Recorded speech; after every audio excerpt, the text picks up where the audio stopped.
नमस्कार दोस्तों, एक बार फिर से स्वागत है आपका हमारे हॉरर पॉडकास्ट शो में, जहां पर हम सुनते हैं एक से बढ़कर एक डरावनी और सच्ची घटना पर आधारित कहानियां।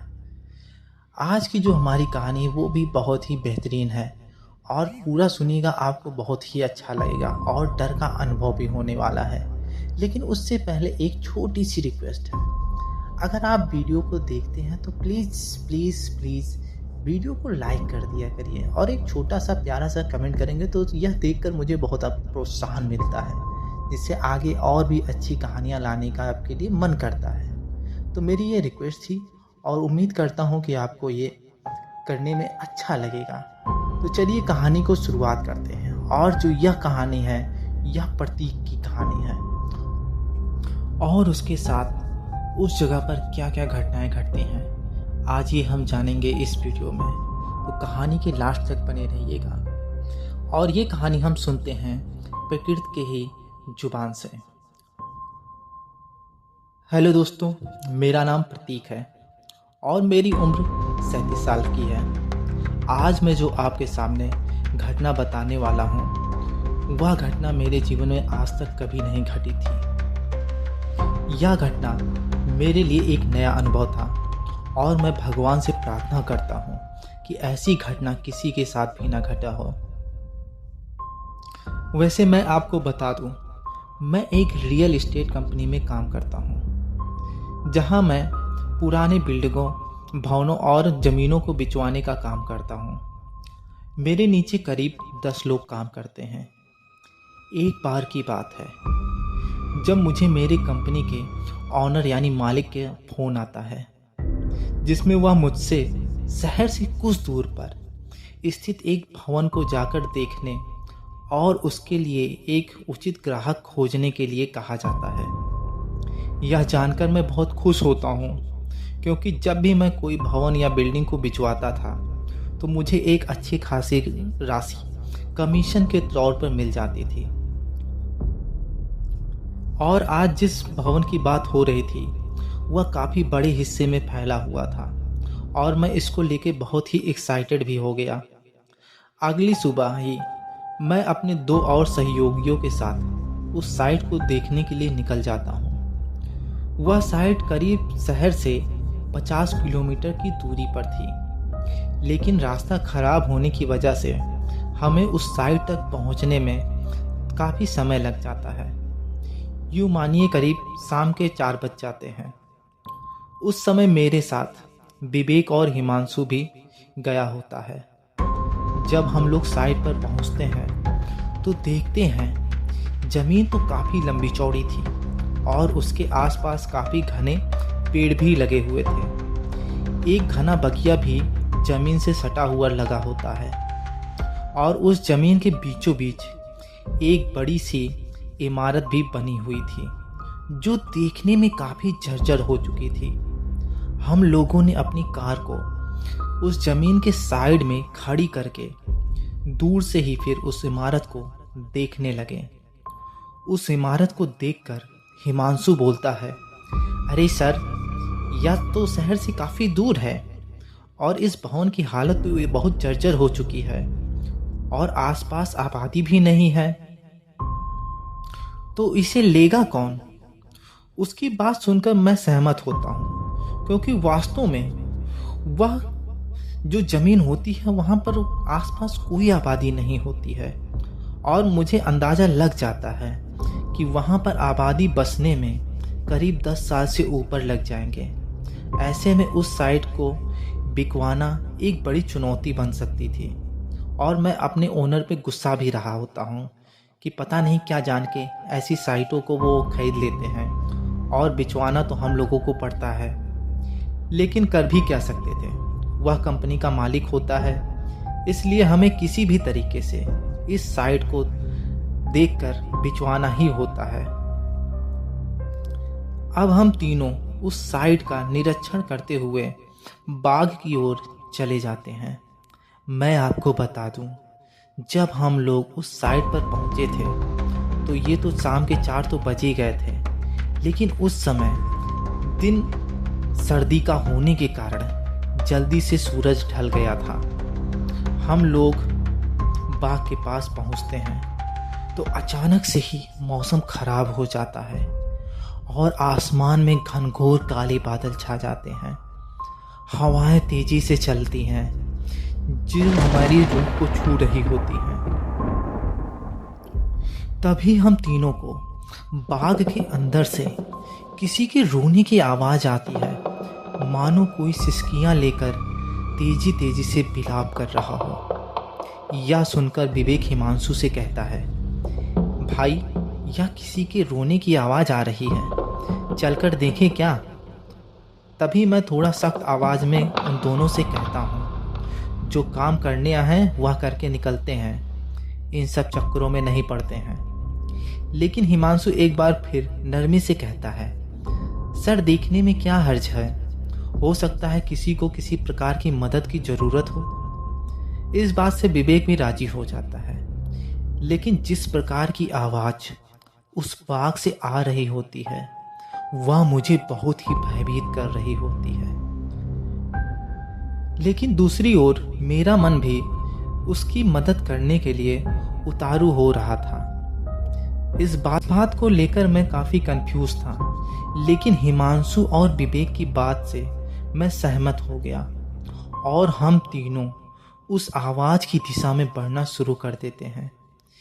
जैसे जैसे हम उस आवाज़ के पास पहुंच रहे थे तैसे तैसे वह आवाज़ भयानक होती जा रही थी और तभी आसमान से बारिश होना शुरू हो जाती है।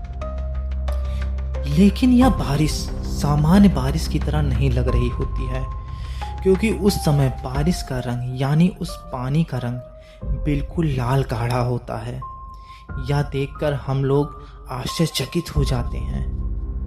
मैं हिमांशु और विवेक से कहता हूँ, अभी भी वक्त है, हम लोगों को यहाँ से वापस लौट जाना चाहिए। लेकिन तभी उस बाग से जो सिसकियाँ आ रही थीं वह और तेज हो जाती हैं, जिसको सुनकर हम वापस नहीं लौट पाते हैं और एक बार फिर हम तीनों उस आवाज़ की दिशा में बढ़ते रहते हैं। तभी कुछ देर बाद वह आवाज़ आनी बंद हो जाती है और हम लोगों को जब आसपास देखते हैं तो कुछ भी दिखाई नहीं देता है। घना अंधेरा होता है क्योंकि बादल इतने घने होते हैं कि सूरज की किरणें भी ढक जाती हैं। तभी हम लोग जिस पेड़ के नीचे खड़े होते हैं उस पेड़ की टहनियाँ चरचराती हैं और अचानक से हम तीनों के पास आके गिरती हैं, जिसमें हम तीनों बाल बाल मरते मरते बचते हैं, क्योंकि उस पेड़ की टहनियाँ बहुत ही भारी होती हैं। यह सब होता देख अब मुझे कुछ सही नहीं लग रहा था, मानो कोई अदृश्य शक्ति हम तीनों पर नजरें गड़ाए हुए हो और वह हम लोगों को घूर रही हो। इसका एहसास मुझे अब होने लगा था और साथ में यह भी एहसास हो रहा था कि वह हमारे आसपास इधर उधर भटक रहा हो, घूम रहा हो। इस घटना के बाद हम तीनों भागकर उस खंडहर वाले घर में चले जाते हैं। जब हम खंडहर के अंदर पहुंचते हैं तो देखते हैं कि घर की दीवारों पर जाले लगे हुए थे। दीवारों पर बड़ी बड़ी छिपकलियां इधर उधर घूम रही होती हैं और दीवारों के ऊपर से खून के टपकने के निशान पड़े हुए होते हैं, मानो उन दीवारों से खून रिस रहा हो। हम तीनों यह सब देख ही रहे होते हैं। तभी हमें अचानक से एक एहसास होता है कि हमारे पीछे से कोई एक भयानक सा साया बहुत तेजी से गुजरा हो और एक अजीब सी आवाज़ भी हमको महसूस हुई। तभी हिमांशु चीख कर कहता है, कौन है यहाँ। लेकिन कुछ देर बाद हम लोगों ने ध्यान दिया कि वहाँ पर विवेक नहीं होता है। यह देखकर हम लोग चौंक जाते हैं, क्योंकि मुझे पूर्ण रूप से याद था कि जब हम लोग उस घर में भागकर आए थे तो विवेक भी हम लोग के साथ ही अंदर आया था, लेकिन अब वह हमारे आसपास कहीं नहीं दिख रहा होता है। मैंने हिमांशु से बोला, तू विवेक को नीचे खोज, मैं ऊपर जाकर कमरों में देखता हूँ, शायद कहीं मिल जाएगा। हिमांशु डरते हुए कहता है, अरे सर, मुझे बहुत डर लग रहा है, यहाँ कुछ अजीब सा हो रहा है, मैं अकेले नहीं रहना चाह रहा हूँ। तो मैं हिमांशु से कहता हूँ, तू डर मत, मैं हूं ना तेरे साथ। ऐसा कहकर मैं ऊपर वाले कमरे में सीढ़ी से चला जाता हूँ और वहाँ के एक कमरे में जब मैं घुसा तो वहाँ का नज़ारा देखकर मैं दंग ही रह जाता। मैंने उस कमरे के फर्श पर देखा तो उस कमरे के फर्श पर चारों तरफ हड्डियां पड़ी हुई थीं और मुझे पता नहीं चल पा रहा था कि वह हड्डियां इंसान की थी या किसी जानवर की। लेकिन यह सब मुझे बहुत ही भयभीत कर रहा था। और उस समय खंडहर के बाहर बिजली के कड़कने की आवाज़ भी अब बहुत तेज हो चुकी थी और बादल के इतने घने होने की वजह से खंडहर में तो एकदम अंधेरा सा छा गया होता है। मुझे उस कमरे में कुछ भी साफ साफ दिखाई नहीं दे रहा था। तभी मुझे एक अजीब सी आवाज़ सुनाई देती है और वह आवाज़ कमरे के एक कोने से आ रही थी। वह आवाज़ सुनने में बहुत भयानक लग रही थी। मैंने अपने मोबाइल को अपनी जेब से निकालकर उसकी फ्लैश लाइट को ऑन कर उस अंधेरे कोने की ओर जैसे दिखाया तो मैं जो चीज़ देखा वह मुझे हैरान कर दिया। विवेक अपने सिर को कोने में खड़े होकर दीवार से लड़ा रहा था, मानो वह किसी के वश में हो, और एक अजीब सी आवाज़ कर रहा था। मैं डरते हुए कुछ दूरी से ही विवेक से कहता हूँ, विवेक तुम यहाँ क्या कर रहे हो? चलो नीचे, हम दोनों तुमको कितनी देर से खोज रहे हैं, पता नहीं है तुम्हें क्या? लेकिन मानो मेरी आवाज़ विवेक के कानों तक पहुँची ही नहीं और वह सिर्फ कुछ बुदबुदा ही रहा होता है।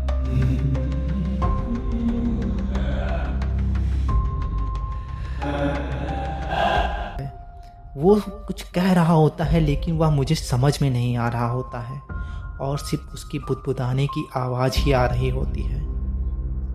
अब मैं हिम्मत करके फ्लैश लाइट को उसके थोड़ा और पास ले जाकर चेहरे की ओर करता हूँ और जो देखा उसको देखकर मैं चकित होकर, यानी मैं डर कर वहीं गिर गया।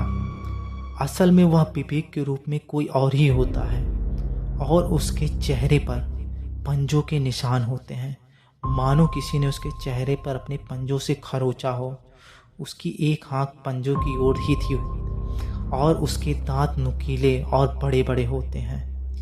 यह सब कुछ इतना भयानक होता है कि यह सब मैं देखकर गिर गया और तेजी से चीख पड़ा और हिमांशु का नाम लेके बुलाता हूँ। तभी वहाँ हिमांशु भी आ जाता है। हिमांशु को देखकर वह जो इंसान होता है विवेक के रूप में, वह उल्टे पैरों और हाथों से कमरे की दीवारों पर उल्टा चढ़ने लगता है और अजीब सी आवाज़ें तो वो कर ही रहा होता है, मानो जैसे वह मकड़ी बन गया हो और दीवारों पर आसानी से चढ़ रहा हो। यह देखकर हिमांशु मुझसे कहता है, सर यह कौन सी बला है? यह विवेक के रूप में क्यों दिखाई दे रही है? अब मुझे बहुत डर लग रहा है। मैं हिमांशु से डरते हुए कहा, मुझे नहीं पता ये क्या है, लेकिन अब यहाँ से निकलने में ही हम दोनों की भलाई होगी। हिमांशु ने मुझे सहारा देकर उठाया और हम दोनों उस कमरे से निकल जाते हैं। लेकिन जैसे ही हम लोग सीढ़ियों के पास पहुँचते हैं, सीढ़ियाँ अपने आप ही वहाँ से गायब हो जाती हैं और अब वह शक्ति पूरे घर में इधर उधर तेजी से घूम रही होती है। उसके घूमने की आवाज़ हवाओं के रूप में हम लोगों को सुनाई दे रही होती हैं। हम दोनों बहुत डर चुके हुए होते हैं और मन ही मन सोचते हैं, बस एक बार इस घर से बाहर निकल जाएं तो दोबारा कभी भी इस जगह पर नहीं आएंगे। जब मैंने अपनी मोबाइल की ओर देखा तो मोबाइल की बैटरी भी अपडेट हो रही थी, साथ ही उस मोबाइल में नेटवर्क भी नहीं था जिससे हम लोग किसी को बुला सकें और हिमांशु ने भी अपने मोबाइल को जब चेक किया तो उसके भी मोबाइल में नेटवर्क नहीं होता है और उसकी भी बैटरी अपडेट हो चुकी थी। जबकि हम लोग जब घर से निकले थे तो हम लोगों की मोबाइल पूर्ण रूप से चार्ज थी, लेकिन यह सब कैसे हुआ हम लोग को पता ही नहीं चला। अब हम लोग मदद के लिए किसी को बुला नहीं सकते थे। हिमांशु ने एक खिड़की की ओर इशारा किया और बोला, सर अगर हम इस खिड़की की ओर से निकल सके तो शायद हम लोगों की जान बच सकती है। और जैसे ही हम लोगों ने उस खिड़की की ओर बढ़ते हैं वह खिड़की तेजी से अपने आप बंद हो जाती है और उसके सामने विवेक के रूप में वह शक्ति खड़ी हो जाती है और एक भयानक हंसी हंसते हुए कहती है, मैं तुम लोगों को यहाँ से नहीं जाने दूंगी।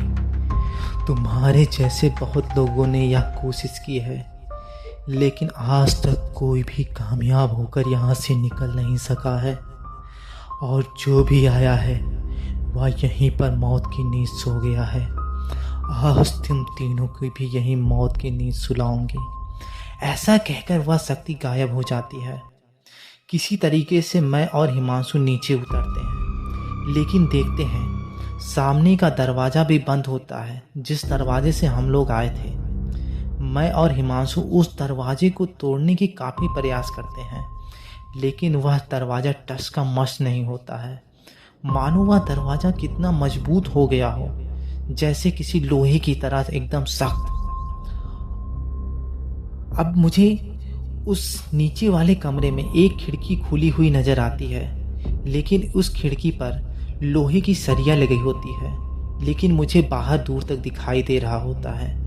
मैं उस खिड़की के पास तेजी से पहुंचा और बचाव बचाव की गुहार कर रहा था। तभी मेरी नज़र खिड़की से बाहर एक पेड़ पर पड़ती है, जहां विवेक उल्टा लटका हुआ मुझे देखकर मुस्कुरा रहा था और कुछ ही पल में वह खिड़की के पास आकर उल्टा लटक जाता है और एक भयानक आवाज़ में कहता है, कहीं नहीं जा पाओगे, तुम दोनों को कहीं नहीं जाने दूंगा, मुझसे कोई नहीं बचा सकता तुमको। और वह ऐसा कहकर तेजी से हंसता है। मैं खिड़की से थोड़ा दूर हो जाता हूँ। तभी मुझे हिमांशु के चीखने की आवाज़ मेरे कानों में सुनाई देती है।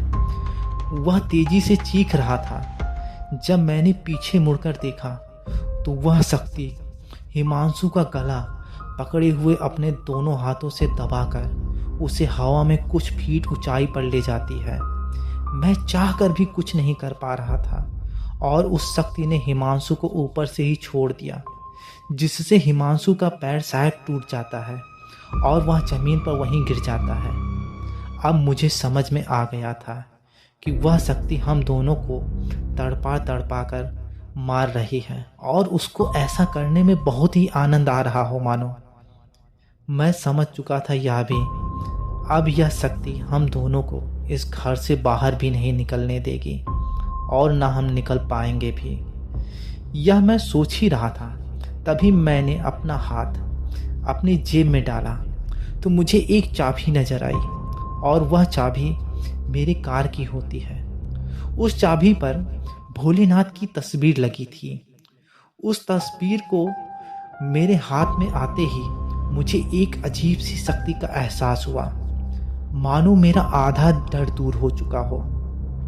मैंने उस तस्वीर को अपने हाथ में लेकर दूसरे हाथ से हिमांशु को उठाया और अपने कंधे से सहारा देकर दरवाजे की ओर बढ़ा।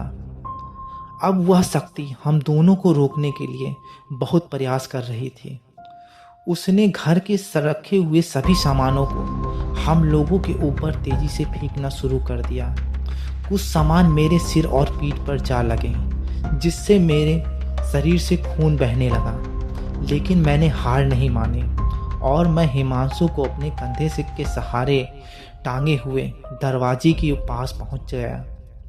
और इस बार जब मैंने दरवाजे पर अपना हाथ रखा तो वह दरवाज़ा अपने आप ही खुल गया और मैं हिमांशु को लेकर उस घर से बाहर निकल गया। घर से कुछ दूर निकलने के बाद जब मैं और हिमांशु पीछे मुड़कर घर की ओर देखते हैं तो उस घर के बरामदे में हमें जो दिखाई देता है वह तो होश उड़ा देने वाला ही होता है। विवेक बरामदे में हवा में उड़ता हुआ दिखाई देता है। वह अपने दोनों हाथों से मदद की गुहार कर रहा होता है और तभी दूसरे ही क्षण उसके पीछे हमें करीब 9 फीट की एक भयानक आकृति दिखाई देती है। उसके पूरे शरीर पर बहुत बड़े बड़े बाल होते हैं। उसकी आंखें लाल पीली चमक रही होती हैं। उसके पंजे के नाखून बहुत ही बड़े बड़े दिखाई देते हैं और एकदम धारदार होते हैं। यह सब हम दोनों को बहुत ही भयभीत कर रहा होता है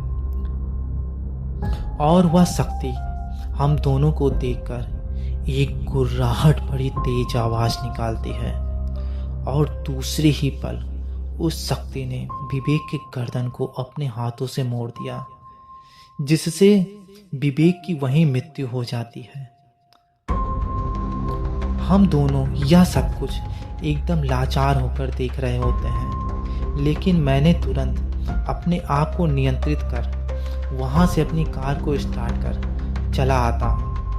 जब यह घटना मैंने ऑफिस में बताई तो कई लोग दूसरे दिन हम लोगों के साथ चलकर उस घर में गए, लेकिन हम लोगों ने वहाँ कुछ भी नहीं देखा। सब लोग हम लोग को सिर्फ कह रहे थे यहाँ तो कुछ भी नहीं है। वहाँ की सीढ़ियाँ पहले ही की तरह ही टूटी फूटी दिख रही थी और विवेक का तो अता पता ही नहीं था। आज तक नहीं पता चला विवेक कहाँ गया। इस घटना के बाद से मैंने रियल एस्टेट के काम को छोड़ दिया और आज भी जब भी वह घटना मुझे याद आती है तो मैं बहुत ही भयभीत और सहम जाता हूँ। तो दोस्तों, ये कहानी आपको कैसी लगी? ये कहानी थी प्रतीक की।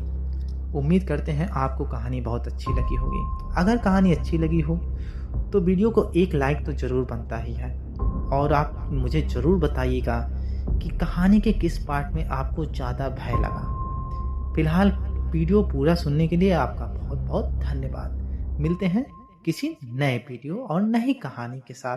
तब तक के लिए नमस्कार।